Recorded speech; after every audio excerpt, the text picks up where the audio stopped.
kamu terjerumus dalam suatu masalah karena sikap kamu yang sok tahu. Akhirnya dari sikap sok tahu itu kamu dianggap tidak kredibel dan relevan.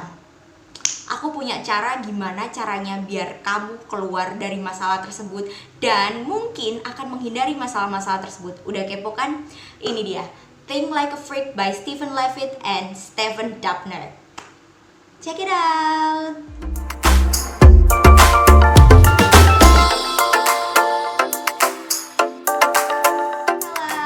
Welcome back to my new video. So, hari ini aku bakal kasih ke kalian tips untuk menghindari sebuah bencana yang ada di masa depan, atau mungkin sebuah masalah yang akan terjadi di masa depan gitu ya, karena ulah kalian sendiri. Aku punya 3 kata ajaib yang bakal buat kalian terhindar dari masalah. Apa sih itu, fellas? Ini dia. Aku tidak tahu, or I don't know. Aku nggak ngerti gitu. Jadi di sini aku mau jelasin dulu. Banyak banget di dunia ini kasus-kasus atau sebuah kejadian dan peristiwa kronologi sesuatu terjadi karena sebuah klaim dari diri kita yang mengatakan bahwa aku tahu hal tersebut, padahal sebenarnya kita nggak tahu apa-apa. Nah, sebelum itu aku mau jelasin ke kalian dan memberikan kalian sebuah contoh. Aku mau kalian jawab cerita ini dan aku mau kalian jawab dengan jujur apa yang kalian ketahui dan kalian tidak tahu. Oke? Jadi aku bakal bacain ceritanya. Ini di buku ini aku bakalan bacain ceritanya ke kalian dan aku mohon untuk kalian menjawab pertanyaan-pertanyaan ini dengan jujur setelah kalian mendengarkan cerita yang aku bacakan. Seorang gadis kecil bernama Maria pergi ke pantai bersama ibu dan adiknya. Mereka mengendarai mobil merah ke sana.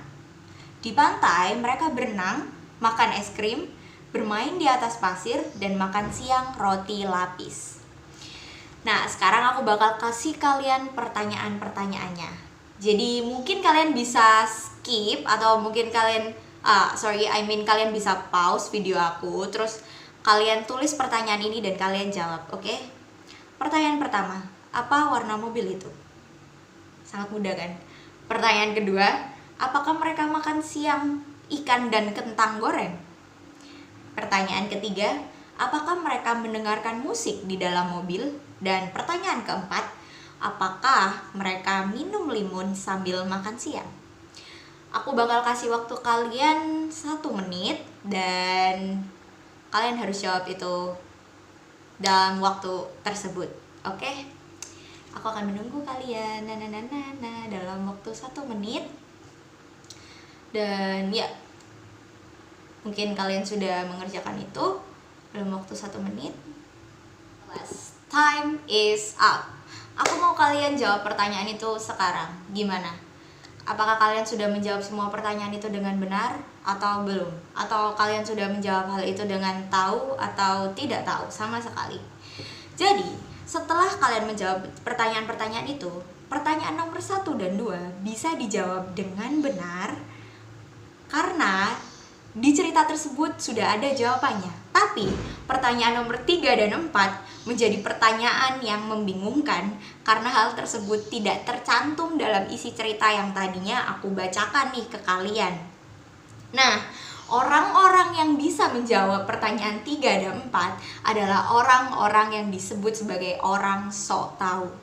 Orang seperti mereka ini sangat cocok sekali untuk masuk ke dunia bisnis atau mungkin masuk ke dunia politik. Disclaimer dulu teman-teman, aku nggak lagi istilahnya menghina suatu profesi atau pekerjaan, tapi ini adalah hasil riset yang diberikan oleh Stephen Levitt dan Stephen Dubner di dalam bukunya Think Like a Freak ini, dan aku hanya menyampaikan insight aku ke kalian gitu kan.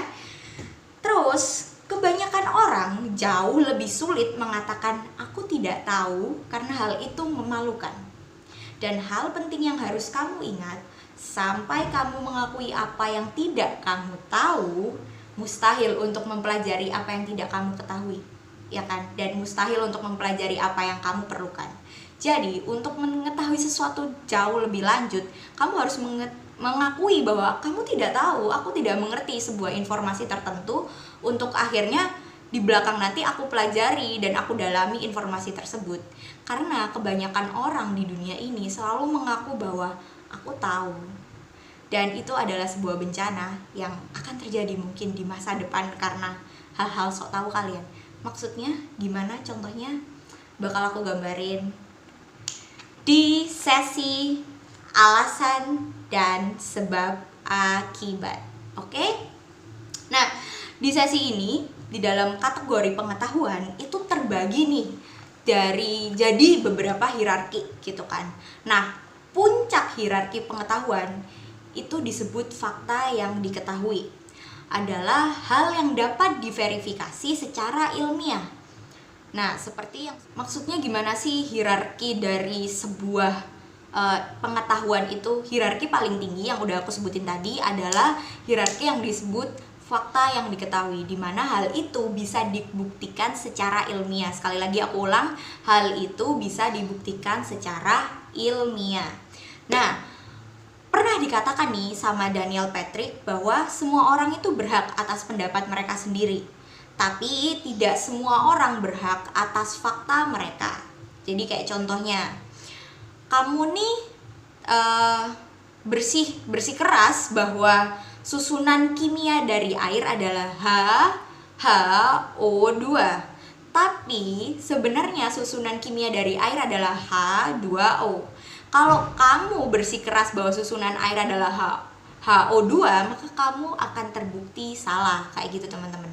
Jadi ketika kita tidak mengetahui sesuatu dan kita bersikeras atas fakta yang ada, maka kita akan jelas-jelas salah gitu, terbukti salah gitu. Tapi ketika kita bisa mengakui, oh aku nggak tahu, jadi apakah aku boleh tahu, maka akan diberikan faktanya bahwa fakta sebenarnya dari susunan kimia air adalah H2O gitu. Nah, yang pertama aku bakal kasih tahu ke kalian apa sih yang menjadi alasan dan sebab akibat itu. Satu, kita bisa sebut karena adanya dogmatisme. Kenapa demikian?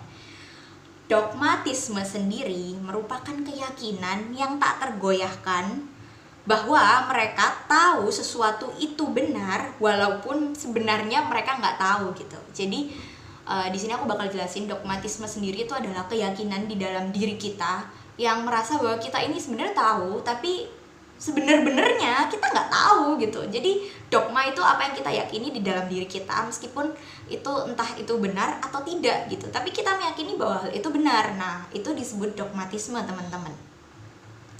Terus habis itu, orang-orang dengan dogmatisme ini cenderung terlalu percaya diri. Nah, Ted Locke juga pernah menjawab nih bahwa percaya diri dan angkuh adalah sebuah kombinasi mematikan untuk menghancurkan atau meluluhlantakkan nih apa-apa yang ada di depan sana. Mungkin peristiwa yang ada di depan sana atau kejadian yang ada di depan sana, kita nggak tahu gitu kan. Nah, habis itu hal ini tuh sebenarnya salah. Kalau misalnya kamu mau mengakui bahwa kamu tuh nggak tahu, itu adalah pilihan yang jauh lebih bijaksana teman-teman. Jadi ketika kamu terpengaruh sebuah dogmatisme, mungkin kamu harus lebih menurunkan atau sedikit menanggalkan dogmatisme kamu bahwa kamu benar.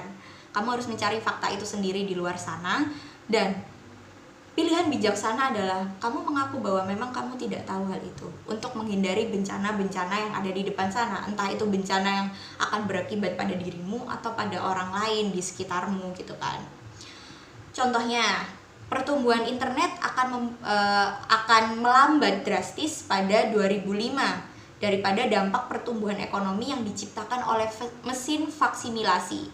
Nah, jadi dulu itu ada seseorang yang mengatakan bahwa pertumbuhan internet ini akan melambat pada 2005. Aku lupa namanya, tapi nanti aku akan cantumkan di sini ya.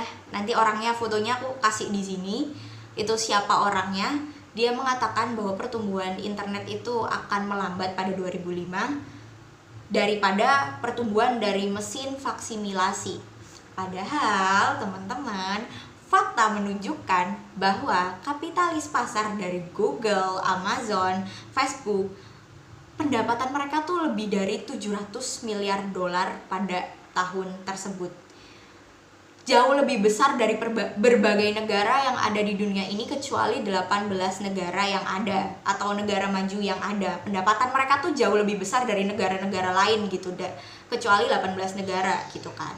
Nah, PBD-nya mereka tuh bahkan jauh lebih besar, yang itu tadi, mereka lebih besar pendapatannya daripada negara-negara tersebut gitu kan. Akhirnya pendapat si ekonom ini terbukti salah. Nanti aku cantumkan nama serta fotonya di sini karena aku lupa ya teman-teman siapa. Terus habis itu teman-teman ada sebab akibat yang kedua. Apa itu? Yaitu karena Anda seorang ahli bukan berarti Anda tahu segalanya. Jadi fakta ini sering diabaikan nih oleh mereka yang terlibat dalam ultra creepytarianism atau kebiasaan memberikan pendapat dan saran dalam hal-hal di luar pengetahuan atau kompetensi seseorang. Contohnya apa?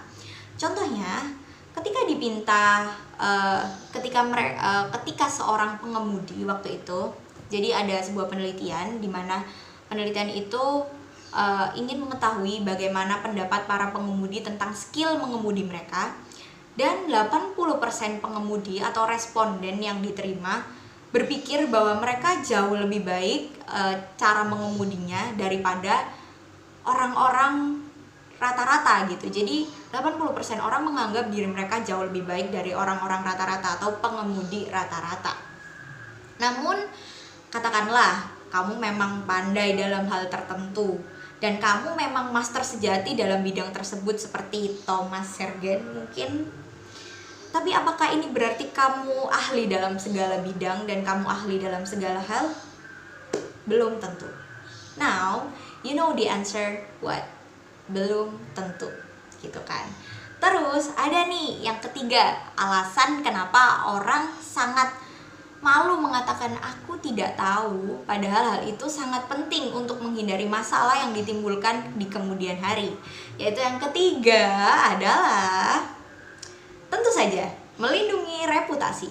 Di sini siapa yang mau punya reputasi buruk? Nggak ada satupun di dunia ini atau manusia di dunia ini pengen punya reputasi yang buruk.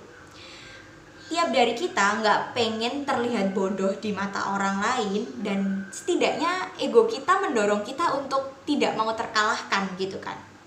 Dengan tidak mengetahui sebuah jawaban atau prediksi masa depan, mungkin kita berpikir bahwa kita terlihat bodoh.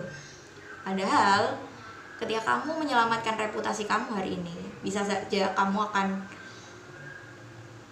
menghancurkan reputasi kamu yang ada di depan sana.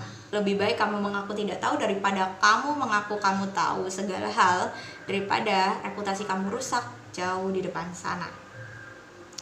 Hari ini adalah hari yang baik untuk belajar, dan ingat kita semua adalah pembelajar teman-teman. Gak ada yang salah dengan berkata bahwa aku tidak tahu, jadi bolehkah aku tahu soal itu? Banyak bertanya adalah cara untuk mengatasi bagaimana kita ingin mengembangkan diri kita. Nah, sebelum itu aku mau kasih contoh nih ke kalian tentang sebuah situasi yang akan menimbulkan kalian berpikir nih, iya juga ya, ternyata melindungi reputasi itu gitu ya, berdampak tuh nggak hanya sekarang tapi di masa depan gitu. Contohnya, pada 2011 seorang pengkhotbah Kristen tua di radio bernama Harlan Camping menghebohkan dunia bahwa pengangkatan kaum beriman ke surga akan terjadi. Nah, pada Sabtu 21 Mei tahun 2011, dunia akan kiamat dan 7 miliar orang semuanya kecuali orang beriman akan mati. Namun yang terjadi justru sebaliknya. Sabtu pagi itu cuaca terlihat cerah dan damai. Tidak ada sedikit pun bualan omong kosong yang terjadi ketika akan terjadi kiamat dan lain sebagainya. Jadi ketika hal itu terjadi, ketika Sabtu pagi itu terjadi, bualan dan omong kosong itu tiba-tiba menghilang begitu saja.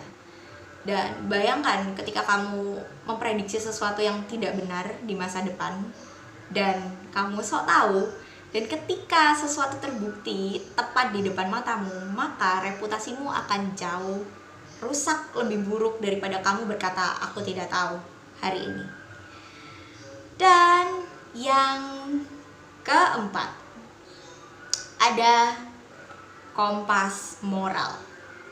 Sebelum aku jelasin yang keempat ini, disclaimer dulu. Kalau aku tidak sedang menyarankan kamu untuk membuang jauh-jauh kompas moral kamu, sama sekali nggak ada. Aku nggak mau kamu buang kompas moral kamu. Aku nggak mau kamu menanggalkan kompas moral kamu. Tidak, disclaimer ya, tidak sama sekali.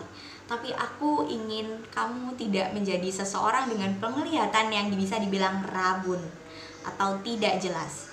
Maka dari itu aku ingin kamu mengesampingkan sebentar saja kompas moral kamu.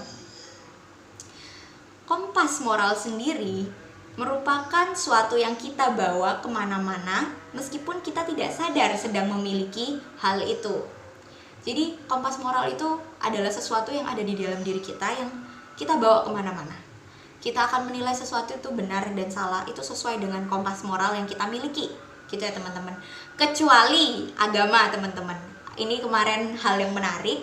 Jadi kemarin aku baru saja mendapatkan sebuah insight baru. Alhamdulillah aku mendapatkan insight baru dari lingkungan aku yang suportif banget bahwa ternyata pemikiran biner dan agama itu memang tidak bisa disatukan teman-teman. Jadi kecuali agama itu adalah pedoman kita yang memang tidak boleh kita tanggalkan sama sekali ya teman-teman. Itu menurut aku, in my opinion ya. Jadi jangan ada yang salah paham atau bagaimana, kita memiliki pandangan kita masing-masing. Tapi untuk skala di luar agama dan lain sebagainya, saya mohon untuk tanggalkan sebentar saja kompas moral kamu dan lihat sesuatu itu lebih jernih dan dalam lagi.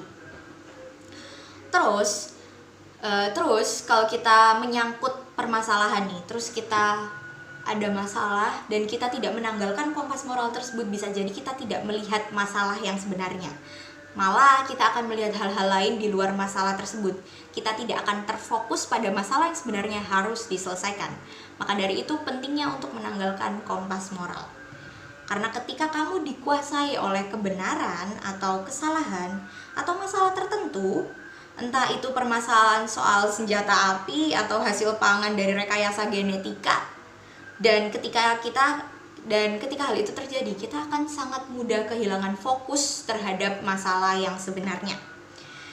Dan kamu tahu gak sih, kompas moral itu dapat meyakinkan kamu bahwa semua jawaban itu sudah jelas, bahkan bila mereka tidak jelas. Dan kompas moral kamu akan menggambarkan sebuah garis tegas antara benar dan salah, padahal seringkali garis itu tidak ada teman-teman.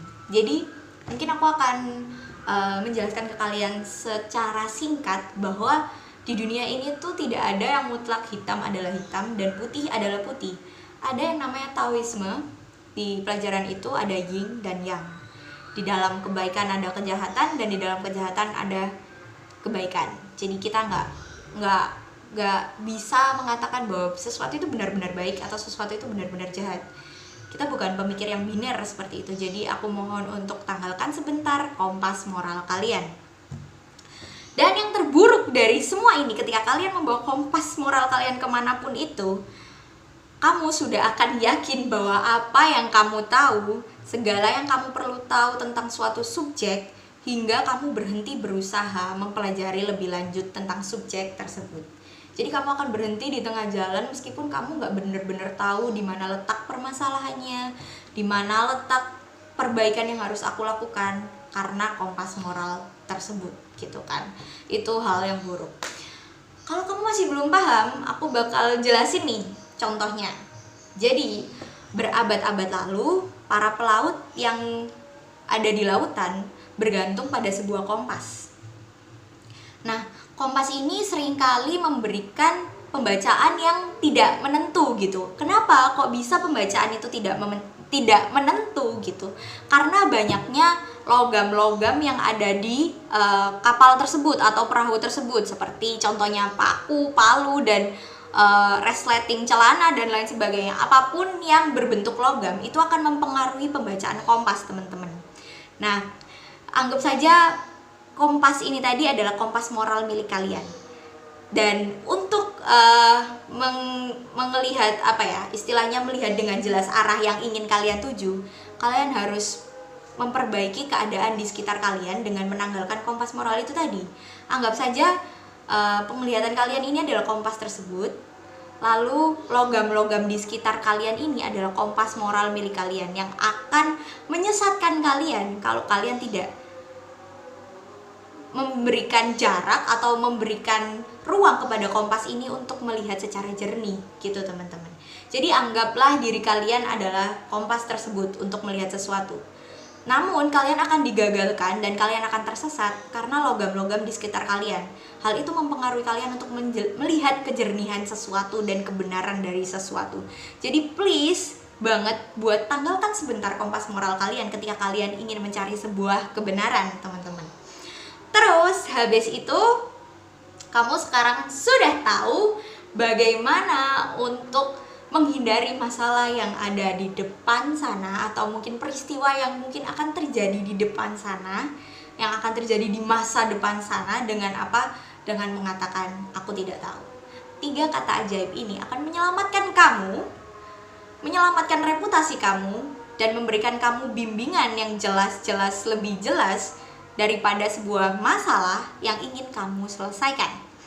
Jadi, fellas, segitu dulu video dari aku, Titi Mahira Adawiyah.